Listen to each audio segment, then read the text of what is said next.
Even before noon arrived, she had worked her anticipated resentments into a grudge that felt actual, even long-standing. Rising to her feet, briskly enough to startle the nearby diners, she strode toward the building's east wing and into the chronometer room, where, in a voice more loud than was necessary, she greeted a young man bent over his desk. "I am Cynthia May," she said. "I have an appointment with Professor Newcomb." "Mrs. John May," she was about to add, in case the fellow mistook what she'd told him for two Christian names, like Mary Jane, as people often did. But he just held up his left hand, like a policeman, indicating she should come no closer and say no more. With his other hand, he tapped a telegraph key. A second later, up above, she heard a light thump. "Time ball," he said, grinning broadly as he beckoned her forward with the same hand he'd used to halt her. "My one tap makes it fall and gives Western Union their signal, so they can set all their clocks." Surprised that the boy's keystroke should connect her to people far from the local ferry captains and boarding-house mistresses, to cities not seething with faction and heat, she let her own face relax into a smile. More quietly than before, she said, "Mrs. John May, if it's Professor Newcomb you want, you don't want me," said the boy. "But the truth is, you don't want him either, not just yet. If you're here about the computer's job, you're wanted first in Davis's office." He crooked his finger and drew a path on the air. "He likes to look 'em over." Who could he be?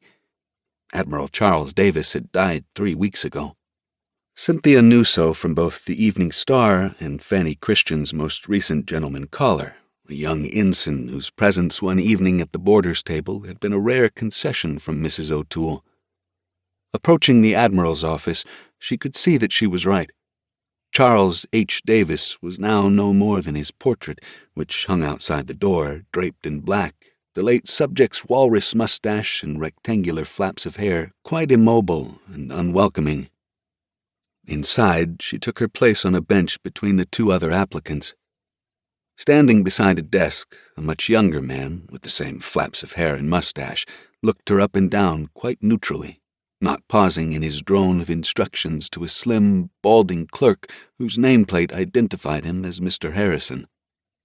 "Tell Professor Baird at the Smithsonian that he may bring his party of ladies here to look through the Great Equatorial, if he gives us plenty of advance warning, if the night they pick turns out to be clear, and if they get here early." "Yes, Commander Davis," said the clerk. "The son," whispered the job seeker at Cynthia's right. "A lieutenant commander. Also Charles H. He was attached here when the old man was carried off. They've made him officer in charge until the new superintendent comes on."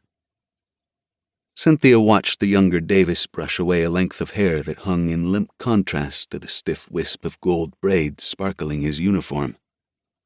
"Professor Newcomb will be along any moment," Mr. Harrison said to Cynthia, repeating the explanation he must already have given the others, his soft tone an apology for the lieutenant commander's preoccupation.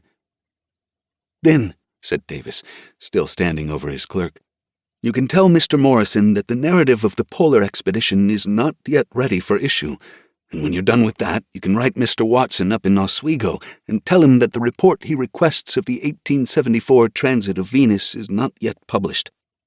"That's right," he said, looking over to the applicants as if to warn them of the observatory's chronically short appropriations. 1874. And with that, he marched back from Mr. Harrison's desk to his own. The young officer was clearly overwhelmed, whether with mourning or his temporary responsibilities, Cynthia could not tell. Whichever the case, her sympathies lay more naturally with the hard-worked Mr. Harrison, who was already into his ink bottle, turning the lieutenant commander's complaints into correspondence. His labors would go more quickly with a Remington, she thought, though the acquisition of one here any time soon had to be unlikely, given how everything else seemed behind schedule. The Interior Department, where she worked, had just purchased a half-dozen of the machines, the first cause of her presence here today. When she'd heard that the reward for mastering the Remington's use and listening to its six-fold clatter in the clerk's room would be only 50 cents more a day, she had decided to act upon a piece of